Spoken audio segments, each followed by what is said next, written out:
I feel like I must begin by asking something that your character Joe often asks. Are you feeling okay? Because this is a film about emotional warriors and seemingly made by emotional warriors too. So was it tricky to navigate these tender waters and not let the honesty of it all kind of consume you? I guess, great question, and thanks for your attention and consideration on the film. It's the they're just really good, as a performer, as a storyteller. You want to play rich and complex characters, and you want people to play rich and complex characters, and hopefully play them with a lightness of touch, so they can remain accessible and kind of relatable as possible. Mm-hmm. The challenge, I guess, with playing Joe was to keep Joe really in the present all the time, because Joe's it's a neurological impossibility for Joe to lay down any new memories. So Yeah. the neurological future with Joe, there's a spiritual and a physical and a biological future, of course, but there's no new memories going to be created with Joe. So playing him is that he's completely in the moment, completely disinhibited. He can be the Dalai Lama one moment and a 5-year-old in the other, as Alice Lowe's character says. So I guess the challenge with that was just keeping in the moment, very much like improvisational, very much like a stand-up comedy. Really, they were the challenges, and shaking any emotional weight has to be shook off every 30 seconds, every minute. So in some ways where you might maybe play a heavy character in something in another story, where it might come back with you to the hotel room or come back home or take a while to shake off. But with playing Joe, you're shaking him off every minute, Mm-hmm. So that was the challenge, was sort of to keep present and to keep shaking off any sort of preconceived idea or any kind of heavy context. So it was a different type of challenge, but I love the role and I love the part and I love the players I was playing opposite as well, which definitely makes it a bit easier. Sure. I say all that because after my viewing, it makes me want to be there's two sides to it. Like, I want to be more careful and possibly a more fearful person, because as a father, I want to be there for my child, but I also know that I can't live like that, because like come what may. So I guess more than anything, your film makes me want to have more patience. How did this headspace as an actor and a storyteller kind of like shift the ground underneath your feet and impact your approach to daily life? After making it, Sure. I suppose you just appreciate every moment you can, you a bit more. You hopefully hold your loved ones closer after doing it, and appreciate that time is fleeting and it passes, and you've got to grab the moments and treasure them, but also know that love is robust, and it's about survival, and hope is there. And I wanted that very much to be the message. You meet these characters in a point of crisis where they are really shattered. It's a very tough and difficult first act, I think, because you meet these characters in crisis, and that's purposely so. And then the audience piece them together as they piece themselves together, and hopefully you get that resolve and that message of survival and hope and togetherness as it comes together. But as the characters move into a braver world. So I think, it just, I guess how it changed me is that gives you faith in humanity and the resilience of people and the kindness of strangers, and also the harshness of strangers as well, and Right. the loneliness of being in love and the togetherness of being in love, and all those delicious things that we want to kind of explore, which is essentially the human condition, isn't it? It's Right. the Yeah. moral universe that swims around inside all of us, really. So how it changes me is that I'm just, very, very grateful and to everybody in my life, really, and full of admiration for anybody who kind of walks this walk. Yeah, most definitely. Something I found quite effective is I don't know how to really articulate it, but I guess it would be like the unveiling of your tone, because it begins in this fashion that makes you believe like it's going to be a horror movie. And for those who may just kind of go into this film blindly, don't watch the trailer, they may not really know what they're getting into, because you kind of play with their expectations a little bit, like, because the way that the camera is creeping up, the music, and then there's this nice pleasant song that kicks in to make you believe it's a like a rom-com, and then the reality of it all turns up. So when did this concept of like playing with the expectations in a way that kind of matches the mixed emotions that the people in the film may be feeling? I think because for it to be as for it to be sort of purposefully random, because life is really believable, of course, because it's life. And there's sometimes you could find a story where everybody fits so well into the story, you can't really believe the story, because everybody moves the same, talks the same, walks the same, thinks and feels and breathes the same. Whereas this is about very different people. It could happen to anybody. It can happen to Rebel Wilson, it can happen to Charlotte Gainsbourg, it can happen to Trina Dearholm, and it can happen in a place like Liverpool and North Wales. So purposefully, it was embracing all those elements and letting them exist in the same world, however different they may be. Because I like, whenever I'm acting, I always look for the monster in the man and the man in the monster. If I'm playing a comic character, I'm looking for the moments of when is there a moment where you can reveal the other side of the coin, and vice versa. If I'm playing a dark character, I'm thinking, at what moment can I make you like me? Because very, very good and very, very bad doesn't last for very, very long. Life is ebbing and flowing, and there could be moments when you're absolutely right. You can feel like you're in a rom-com, and the next minute you can feel like you're in a horror, and the next minute you can feel like you're in a melodrama, because it can appear like that. So I guess we wanted to not scare audiences away, but at the same time play with the unveiling of who is in trouble here. And I think what's the very sharp lens of this film is that you could have told this story just really focusing in on the people with the brain traumas, and then you'll be kind of looking in from a non-disabled lens at this sort of weird and wonderful conditions and sort of rubbernecking onto them. But I think it's far more powerful and radical and meaningful to focus on the people who aren't affected by traumatic brain injury, but are the collateral damage because of traumatic brain injury. And that's Rebel and Charlotte's characters, because they're the ones that have to walk through the fire. They're the ones that have to go through the flame. They're the ones that have to change and find a new life, because they're the brains that can't be mended, for want of a better. Yes. So the tone was very much embracing the actors, very much embracing the situation, and also appreciating that, and also trusting the audience, because audiences are so smart, they're so together, they're so sort of cine literate and emotionally literate that you don't want to spoon feed them. You want them to piece this together as the story goes on. So you could feel like, look at my physicality, Rebel's a very petite lady and I'm a very big guy, and you see us in the frame together and you think, oh, is this an abusive guy? Is this a scary guy? Is she trapped in a relationship that she's not happy with? But then you realize that she's not scared in any way. So actually it's something else. It's actually kind of love and survival. And so, constantly playing with those expectations. I'm glad you picked up on that. Thanks so much. That's so kind of cool and smart of you, because it's as chaotic and as random as life and love is, which is exactly what the story is about. The tragedy of being forgotten. Yeah, I also have to give you props for like the poetry that you weave into this.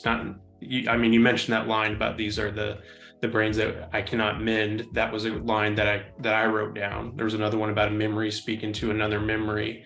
And I also love that Joe, despite his condition, like he's a very deep thinker. Like he has like really great moments where like that moment where he's talking about soul family, which was really great. And so I'm just kind of curious about, are you an active consumer of poetry? Like what are you plugging into that kind of allows you to weave that into the language and the visual language?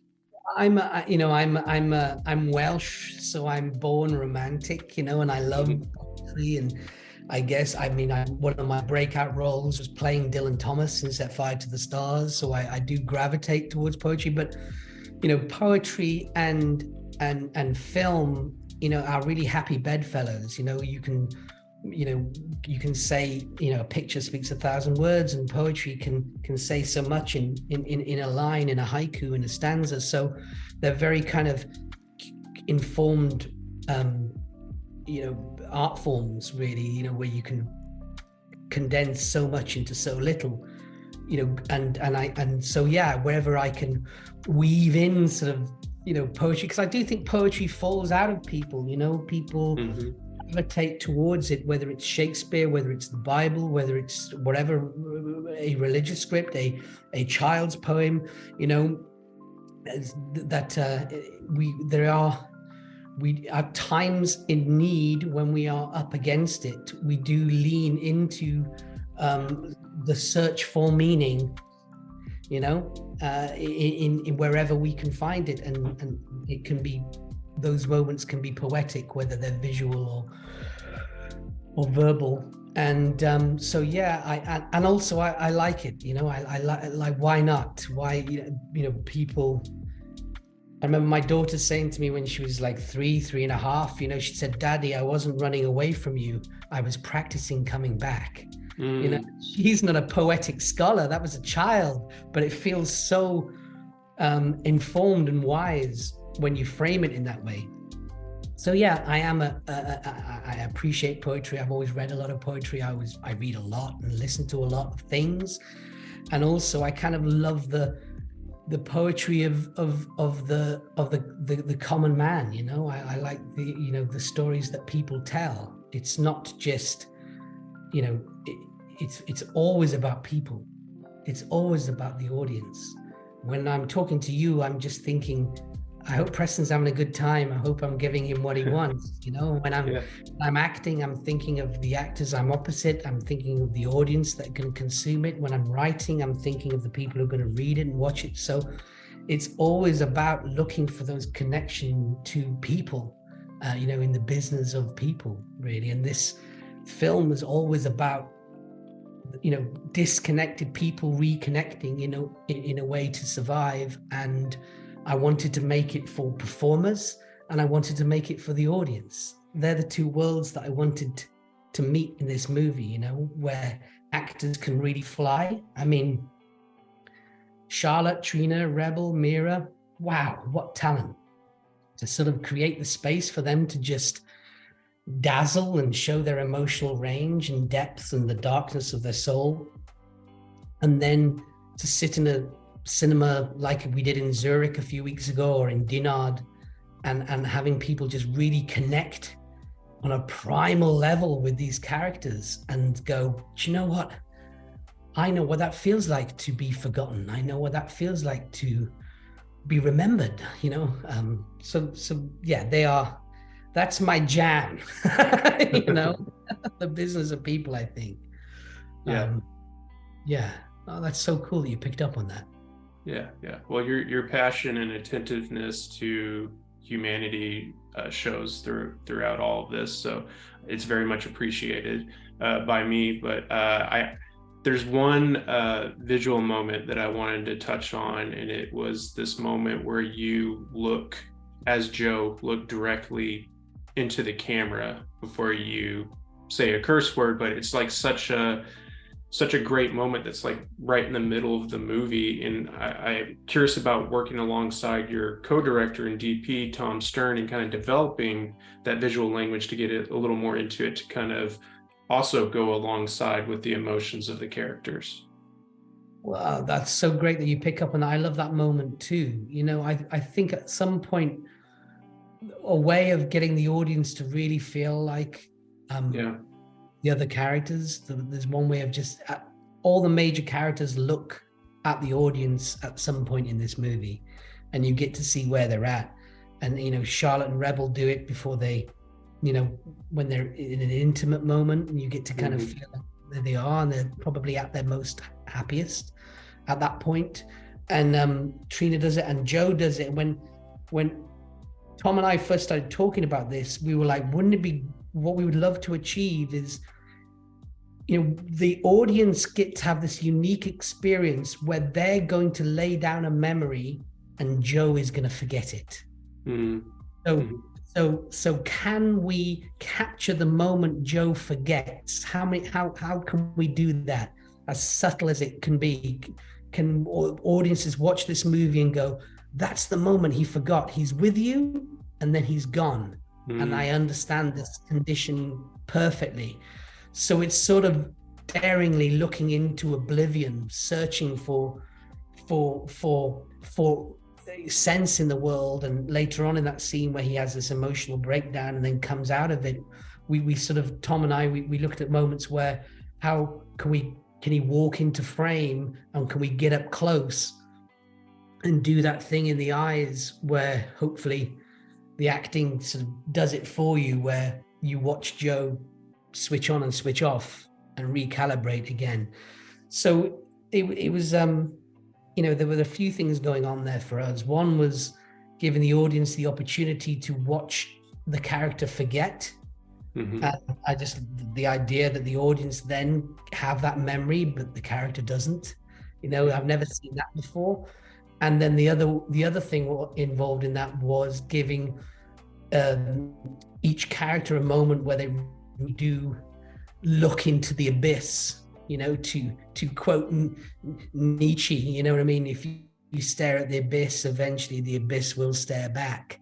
And there's something about that of looking into the abyss and seeing if it's going to stare right back, where these characters are either trying to look for, safety, salvation, meaning, all those things. So our canvas, this is it's very much actors, it's acting, it's Cassavetes in a way, it's like, our canvas is acting really, and how many levels can we show, because there's no big explosions, there's no huge desert, there's no huge vista, there's no big action sequence. It's purely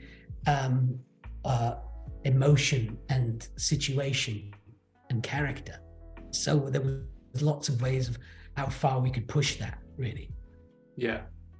I know we're just about out of time, but if I have a moment to quickly ask about the editing, which is also in the transitions between the parallel narratives that are going on here that eventually connect. Did you map out like what the back and forth would look like? Because that also kind of feeds into like this feeling of being lost and the confusion, the anger of like in one cut you'll show like one character sighing, and then the other one will cut to another and they're frustrated, they lay quickly on the bed. And so I'm just kind of curious, did you map that out beforehand, or did you find it in the edit?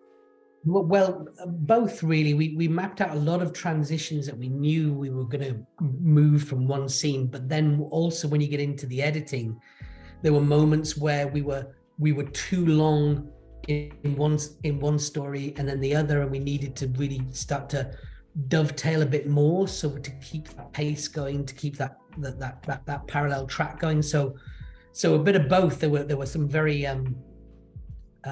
mapped out, planned out transitions, especially kind of fluid transitions from the tape recorder, for example, and things like that. And then there were other ones where we found them in the editing, but within the same spirit, so there would be definitely a point in the day where we would be shooting a big long scene and we'll think, well, actually, if we have to edit here and come into another section, we were mindful that we would give ourselves that in the bank, but just we looked at things like P.T. Anderson's Magnolia, and those transitions there, those sort of musical moments going from one, how do you keep multiple narratives going for such a long time? And that film lives and dies in those magnificent transitions. So we very much had that in mind, to keep as interested in both dilemmas and both worlds and all their stories, really, because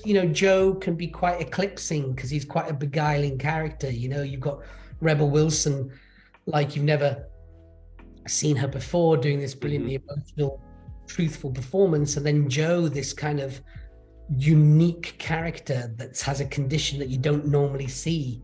So of course you lean into that, but that's why you have genius superstars with Charlotte and Trina playing the other part. So when you go to them, it's a very different story. It's a very unique. So yeah, we were always aware of when, going into it, that we'd have to sort of bake in some neat transitions, but at the same time, when we got to editing, we had to look for more as well, to keep the train moving. Yeah. And also the whole point, not the whole point, there's lots of points to the story, but we want the story to feel accessible and relatable. It's not there to be off-putting, it's there to be consumed and understood, and to take something that is so big and put it in and frame it that it can be absorbed by many, many people, and keep a lightness of touch, because that humor and that lightness of touch and that humanity will skip further along the lake. The stone will travel further than just sort of one big splash, and we all just sit back and go, oh gosh, where do we go now? Right. Yeah. This is a great conversation. I could talk to you forever, Preston. This is really cool. Oh, I so could too. But really, thank you for this conversation, and thank you for the thoughtful film. And I just look forward to where you go from here. Please stay with it. Oh, thanks, man. I really appreciate you. Yeah, really appreciate that. That means a great deal to me.